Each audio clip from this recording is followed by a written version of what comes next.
एक बात बहुत अच्छे से अपने भीतर उतारिए।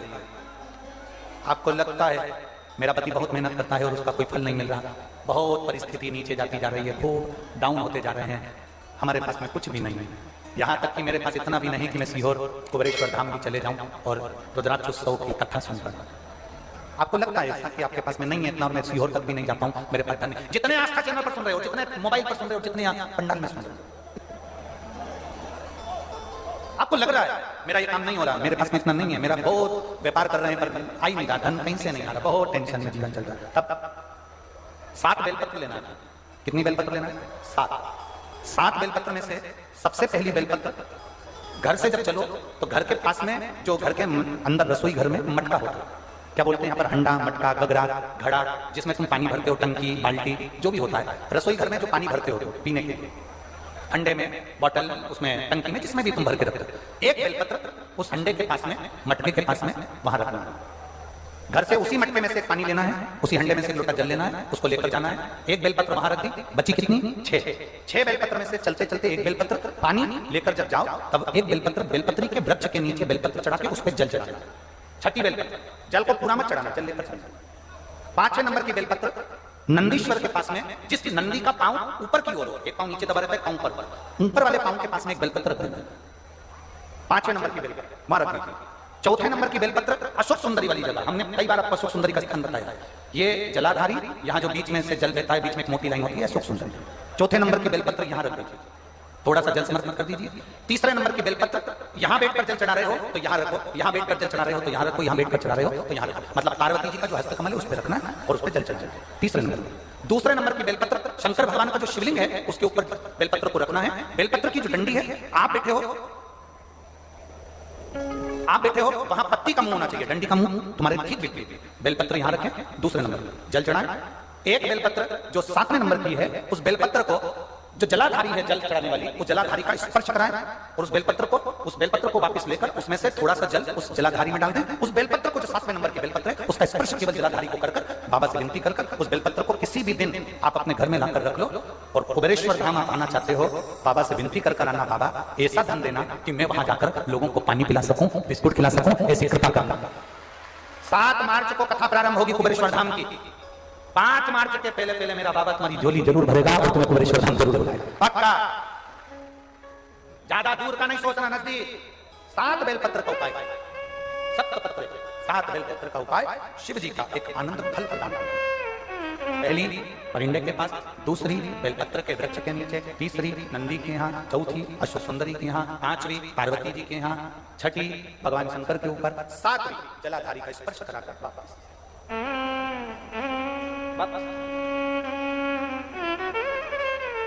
जल कितनी जगह चढ़ेगा? केवल 5 जगह पर। एक बेलपत्री के पेड़ के नीचे, 2रा अशोक सुंदरी की जगह, 3रा पार्वती जी की जगह, 4था शिवलिंग के ऊपर और 5वां जो जलाधारी है ऊपर, उस 5 जगह पर एक ही लोटे में से थोड़ा थोड़ा जल और बाबा से विनती करना है आपको, बाबा मेरा ये दुख है आप मिटा दें, बाबा मेरा ये कष्ट है समाप्त करना, बाबा मुझे सीहोर पहुंचना है, कुबेरेश्वर धाम जाना है, रुद्राक्ष उत्सव में लोगों को भंडारा खिलाना है, बाबा इतनी झोली भरना मेरे दाता, मैं स्वस्थ होकर कुबेरेश्वर धाम की धारा पर पहुंच सकूं। उससे विनती करो, नहीं बेटा, उससे प्रार्थना, झोली पसार का प्रणाम करो कि वो देख खाली नहीं छोड़ो। शिव कथा बहुत तकलीफ है और नहीं हो रहा काम, बहुत दिनों से लगे हो, नहीं हो रहा, हरा मूंग ले जाओ, मूंग के दाने तो रहते हैं घर में, केवल 31 मूंग के दाने लेकर जाइए, 31 चावल के दाने लेकर जाइए और 31 ही बेलपत्र लेकर जाइए। जिस दिन सोमवार की अष्टमी हो, कौन से दिन? सोमवार की अष्टमी हो, उस दिन शंकर जी के मंदिर में जाओ, 3 चीज लेकर जाओ, मूंग के दाने, चावल, बेलपत्र। चावल जो 31 लेकर गए हो, अपनी कामना कर शंकर जी की देहली पर रख दो, चौखट पर, कहीं पर भी एकांत में उसको रख दिया जाए। मूंग के जो दाने लेकर गए हो 31, वो नंदी के पास में, जो नंदी का पांव ऊंचा रहता है उस पांव के पास रख दीजिए। और जो 31 बेलपत्र लेकर गए हो, वो 31 बेलपत्र अशोक सुंदरी वाली जो जगह है, आपको पहले बताया है कथा में, अशोक सुंदरी जी का स्थान, ये शिवलिंग, ये जलाधारी जहां से पानी बहता है, उसके बीच में एक मोटी सी लाइन होती है जो शंकर भगवान की छोटी लड़की अशोक सुंदरी का स्थान है। शिव जी के 13 बच्चे हैं, 13 बच्चे में सबसे छोटी लड़की अशोक सुंदरी यहीं पर विराजमान होती है जहां से पानी नीचे गिरता है। प्रत्येक शिवलिंग के सामने एक मोटी सी लाइन होगी। उस मोटी सी जो लाइन है अशोक सुंदरी, वहां पर जो 31 बेलपत्र लेकर गए हो, अपनी कामना कर कर पीला चंदन लाल चंदन लगाकर उस पर समर्पित करते जाओ। उसकी डंडी जहां से पानी बहता है उस ओर होना चाहिए। आप निवेदन कर कर देखो, एक सोमवार की अष्टमी पर कर कर देखना, दूसरी सोमवार की अष्टमी आएगी, अपने आप आपका काम हो गया होगा। बाबा से निवेदन तो करो, क्यों भटक रहे? भोला सब दुख काटो। वैशाख महीने में बाबा शंकर को जो चढ़ाया जाता है और 1000 अश्वमेध यज्ञ का पुण्य फलम प्राप्त कर लेते। मंदार और शमी ने, दोनों ने मिलकर भगवान शिव की आराधना करी और देवादिदेव महादेव ने वर दे दिया। सुनो शमी और सुनो मंदार, यदि कोई भूल से भी आपकी पत्ती आपका पुष्प मुझे समर्पित कर देगा, सुनो मंदार सुनो शमी, अगर कोई भूल से भी आपकी पत्ती आपका पुष्प मुझे समर्पित कर देगा, उसे 1000 अश्वमेध यज्ञ के स्नान का जो पुण्य होता है वो एक क्षण में प्राप्त होगा। 1000 अश्वमेध यज्ञ का पुण्य, 1000 अश्वमेध यज्ञ का पुण्य एक क्षण में प्राप्त होगा। ये मंदार, ये शमी, 1000 अश्वमेध यज्ञ का पुण्य एक साथ। शमी की पत्ती देखिए आप लोगों ने, जम के तो बोले जरा, देखिए मंदार पुष्प भी देखा हुआ है। अब शमी की जो पत्ती होती है, उस शमी की पत्ती को भगवान देवादिदेव महादेव पर चढ़ाने का, शमी की पत्ती जो होती है उस शमी की पत्ती को चढ़ाने का एक नियम भी होता है। थोड़ा सावधानी से सुनना इस नियम को, जो आपके जीवन को सार्थक बना सकता है। शमी की पत्ती को चढ़ाने का एक नियम है, बड़ा सुंदर नियम, आपके जीवन में उतारने लगा। महाराज, जब सारा श्रृंगार मेरे देवादिदेव महादेव का हो जाए, बहुत ध्यान से सुनना, ये प्रसंग आया नहीं पहले, आज अगर कुबेरेश्वर बाबा की पावन धरा पर यह प्रसंग निकला है तो उसको ध्यान से सुनिए। पत्ती, शमी की जो पत्ती होती है, उस शमी की पत्ती को कब, कैसे और कहां चढ़ाना चाहिए, और शमी की पत्ती का फल क्या होता है वो भी अभी हम समझ लें उसको। शमी की पत्ती, संपूर्ण स्नान भगवान का हो जाए, संपूर्ण स्नान, आप समझें उसको। जैसे ये शिवलिंग है, जलाधारी, जल निकल कर जाने का स्थान, गणेश, कार्तिकेय, अशोक सुंदरी, जलाधारी मतलब माता पार्वती जी का हस्तकमल, शिवलिंग शिव का स्वरूप, ऊपर जो जलाधारी लगी है उसमें से एक एक बूंद जो पानी नीचे गिर रहा है, जो पानी नीचे गिर रहा है, शिव जी की बेटियां जया, विषहरा, शामलीबारी, दौतली, देव, शिव जी की पुत्री बेटी। जब देवादिदेव महादेव को शमी का पत्ता चढ़ाया जाता है, कब चढ़ाते हैं? जब आपने संपूर्ण जलाधारी को हाथ से साफ कर दिया हो, शिवलिंग पर जल चढ़ा दिया हो, शिवलिंग का पूरा श्रृंगार आपने कर दिया, संपूर्ण श्रृंगार मेरे देवादिदेव महादेव का हो गया, संपूर्ण श्रृंगार। बाबा को चंदन का लेपन, अबीर, गुलाल, अक्षत, बेलपत्र, धतूरा, जो भी तुम्हें चढ़ाना है सब कुछ तुमने चढ़ा दिया, सारा श्रृंगार मेरे देवादिदेव महादेव का हो गया। तब शमी की पत्ती को मां जगतजननी की जो जलाधारी है उस पर मात्र स्पर्श कराकर शिव के शिवलिंग पर आखिरी में समर्पित कर देना चाहिए, जिससे हमारी मन की जो कामना है वो मां जगतजननी देवादिदेव महादेव से उनके कानों में श्रवण कर। शमी पत्र का एक बात और स्मरण में रहे, शमी पत्र की बहुत एक बात और अपने स्मरण में लीजिएगा। शमी पत्र जैसे शिवलिंग, जलाधारी और स्थान, जब बहुत ज्यादा मात्रा में दरिद्रता होती है, बहुत ज्यादा मात्रा में बहुत कष्टमय जीवन, जब तुम्हारी चित्तवृत्ति में आए, जब तुम्हारे मन में आए, धन भी नहीं है, पैसा भी नहीं है, बहुत दरिद्रता का जीवन है, बहुत दुखी जीवन, तब बेलपत्र और शमी पत्र का प्रयोग जरूर करके देखना। प्रैक्टिकल करने में कुछ नहीं जाता, प्रैक्टिकल करने में क्या जाता, करके देखना। उस समय पर वो कहते हैं ना कि कोई कहने वाला कह दे कि महाराज जी, वो एक महाराज प्रवचन दे रहे थे और प्रवचन में देते किसी ने, महाराज जी प्रवचन दे रहे थे कि मदिरा का पान नहीं करना चाहिए, नहीं पीना चाहिए, गलत है, नाली में पड़ा होता है, व्यसन में पड़ा होता है, ऐसा पान ना करो। एक महाराज का पेचन वाला खड़ा हो गया, उसने खड़े होकर कहा, महाराज तुम इतनी बड़ी बड़ी बात कर रहे हो, तुम्हारा सगा भाई तो पी के नाली में पड़ा, गटर में पड़ा। महाराज जी को क्रोध नहीं आया, समझ थी।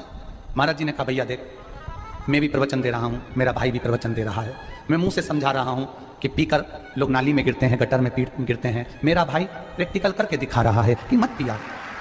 प्रैक्टिकल वाली बात है। शमी पत्र, बेलपत्र का एक बार जीवन में प्रैक्टिकल कर देखना, प्रैक्टिकल करना। जैसे आपको कहा कि आपका विश्वास अगर पक्का है, भरोसा अगर दृढ़ है, और शंकर के प्रति अगर आपका विश्वास पक्का है, शंकर कह रहे हैं, मां उमा से, मां पार्वती से, मेरा महेश कह रहा है, मेरा बाबा भोलेनाथ, मेरा बाबा विश्वनाथ, मेरा त्रिकालदर्शी कैलाशी अविनाशी कह रहा है कि हे पार्वती, एक बीला, एक बेल जो मुझे समर्पित करता है, और समर्पित करने के बाद उस बेल की महत्वता देखिए, जो वैशाख महीने में बाबा शंकर को जो चढ़ाया जाता है, और 1000 अश्वमेध यज्ञ का पुण्य फलम प्राप्त कर लेते, मात्र एक फल चढ़ाते, मात्र एक फल चढ़ाते। हे पार्वती,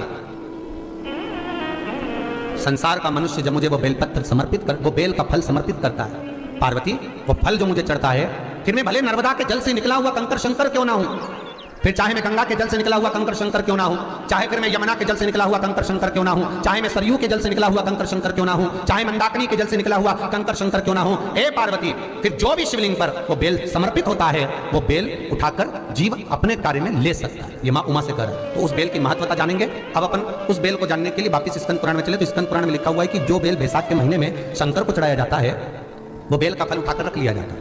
बैसाख के महीने में उस चढ़े हुए, बाकी का आपको बेल का फल खाना हो तो बात दूसरी, पर चढ़ा हुआ जो बेल का फल है वो पूरा बैसाख नहीं खाना। बैसाख के बाद में अगला जो महीना आए उस महीने के अंदर उस फल के अंदर का गुर्दा निकालकर उसको सुखा लीजिए, और सुखाकर जिस व्यक्ति को पथरी की बीमारी हो और जिस व्यक्ति को पेट में बहुत भोजन पचता ही नहीं है, पूरा शरीर पाचन क्रिया बेकार हो गई, उस व्यक्ति को केवल 7 दिन तक शंकर पर चढ़ा हुआ वो बेलपत्र प्रदान कर दीजिए। पथरी भी बाहर और पाचन क्रिया भी ठीक, जिंदगी भर तकलीफ नहीं। उस बैसाख में उस फल की इतनी महत्वता बाबा भोलेनाथ स्कंद पुराण, लिंग पुराण, नर्मदा पुराण, पद्म पुराण के अंतर्गत, शिव महापुराण के अंतर्गत वर्णन कर उसकी महत्वता है। वो बेल का फल साधारण नहीं हो सकता। अब मंदार का जो पुष्प होता है, आंकड़े का जो फूल होता है, एक सफेद कलर का भी होता है और एक गुलाबी कलर का भी होता है। देखा है आप लोगों ने? बोलो जम के बोलो, देखा है ना? गुलाबी कलर का जो पुष्प होता है वो, आप मंदार का, आंकड़े का जो गुलाबी कलर का पुष्प होता है, आप टीवी पे देख रहे होंगे, एक सफेद देख रहे होंगे, एक मंदार का गुलाबी फूल, नीला कलर का फूल देख रहे होंगे। जो नीला कलर का जो पुष्प होता है, गुलाबी कलर का जो आंकड़े का फूल होता है, प्रयास करना जब किसी विषम परिस्थिति में फंस गए, विषम परिस्थिति, जब आपको लग रहा है कि मुझे बहुत भय लग रहा है, कुछ बुरा होने वाला, आपको लग रहा है आज मेरी उल्टी आंख बहुत फड़क रही है, कुछ गड़बड़ होने वाला, आपको लग रहा है मेरी सीधी आंख फड़क रही है, कुछ गड़बड़ होने वाला, तब केवल वो नीला जो गुलाबी पुष्प है मंदार का, उसको कहीं से लाकर शिवालय में अशोक सुंदरी वाली जगह पर स्पर्श कर कर शिवलिंग पर आप चढ़ा दीजिए। आपकी विषम परिस्थिति कैसी भी होगी वो रास्ता बनाकर बाहर निकल जाएगी, आपको फंसना नहीं, परेशान नहीं। मंदार आंकड़ा, सफेद आंकड़े का पुष्प भी भगवान शिव को समर्पित होकर, जैसे बेले के फल का गुर्दा, बेल का जो फल होता है, बेलपत्री का फल, उसका जैसे गुर्दा, उसके अंदर का जो भाग होता है बेल का, वो गुर्दा,